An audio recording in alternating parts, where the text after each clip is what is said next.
Magandang umaga mga bata! Tayo ngayon ay nasa ikalawang araw ng ikalimang linggo ng ating pag-aaral. Handa na ba kayo? Simulan na natin. Mga bata, ano ba ang dapat mong gawin kapag nakita mo ang gamit mo na ganito? Kapag ganito naman ang inyong kama, ano ang gagawin mo?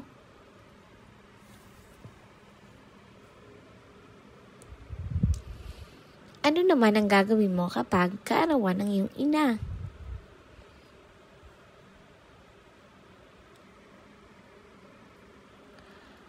O ano ang gagawin mo kapag nakita mong malungkot ang iyong kalaro o miyembro ng pamilya?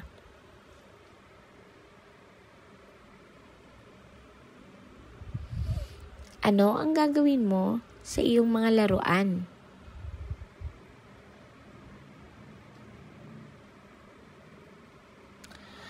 Ang mensahe natin ngayong araw na to ay mga katangian ng isang pamilya. Ulitin mo nga.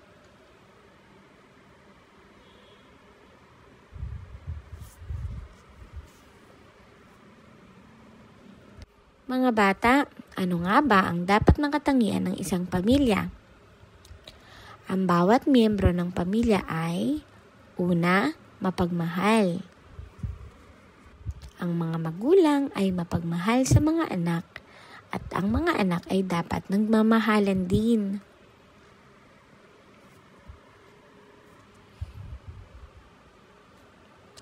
Ang ikalawa naman ay, ang bawat miyembro ng pamilya ay dapat matulungin. Nagtutulong-tulong ang lahat ng miyembro ng pamilya gawin ang mga gawaing bahay.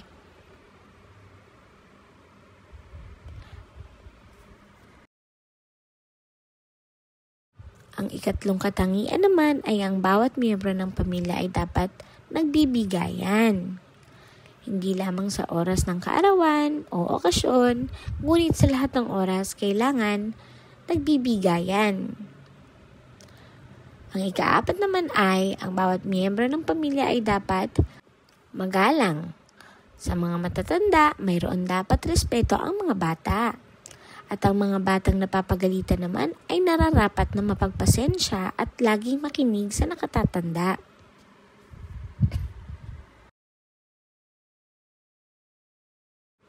Paglalahat ng aralin.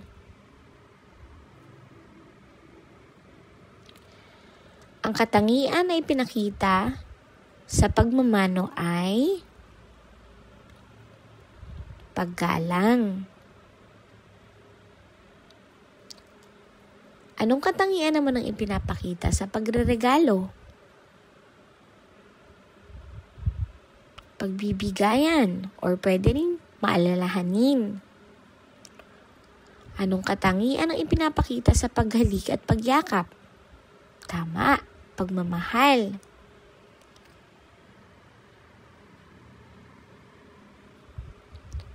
Anong katangian ang ipinapakita sa paggawa ng gawaing bahay?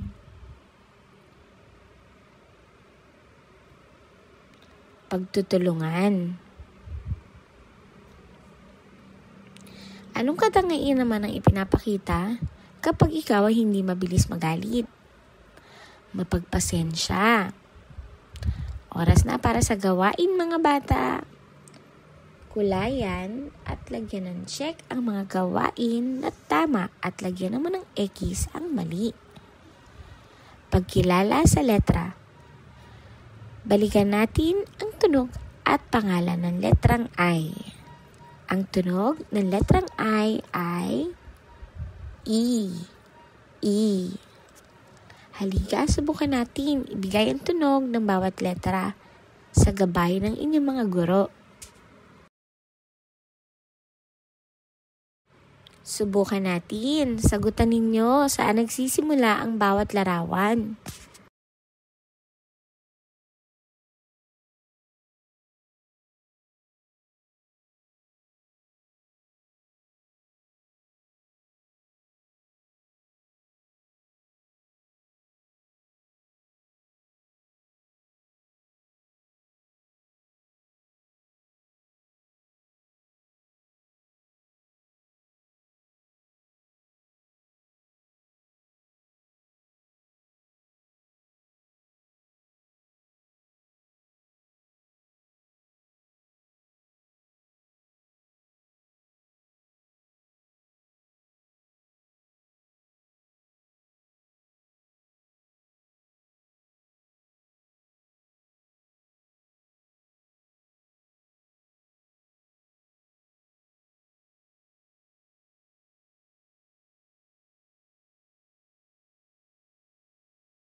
Magaling! Oras na para sa gawain. Kulayan ang mga larawan na nagsisimula sa tunog E. Pagkilala naman sa bilang. Mga bata, basahin nga muli ang mga bilang na ito.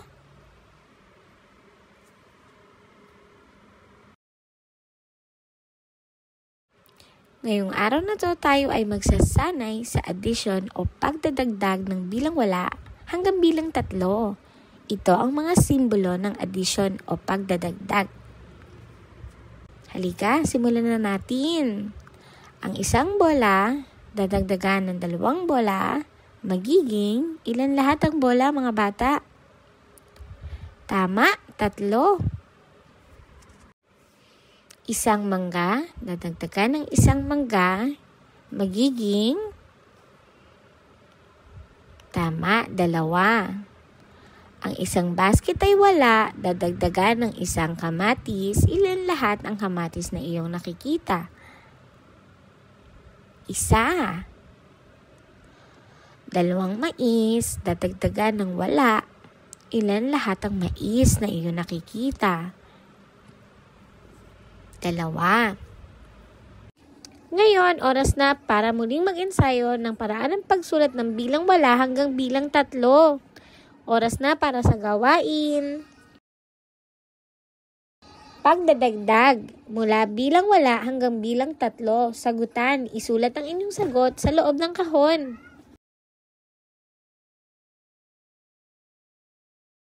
Ngayon, dumako tayo sa pagkilala muli ng mga kulay. Mga bata, natatandaan niyo pa ba ang mga kulay na ito? Isa-isahin niyo ngang ibigay ang mga pangalan ng bawat kulay. Ngayong linggong ito, pag-aralan natin ang kulay berde o sa Ingles, green. Berde, green. Ang dahon ay kulay berde. Ang pagong ay kulay berde.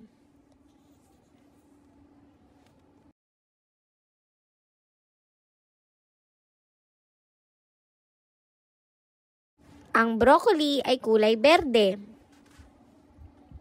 Ang pipino ay kulay berde. Ang repolyo ay kulay berde. Ngayon, oras na para sa gawain, mga bata. Gamit ang pira-pirasong berdeng papel, dikitan ng loob ng puno. Magaling!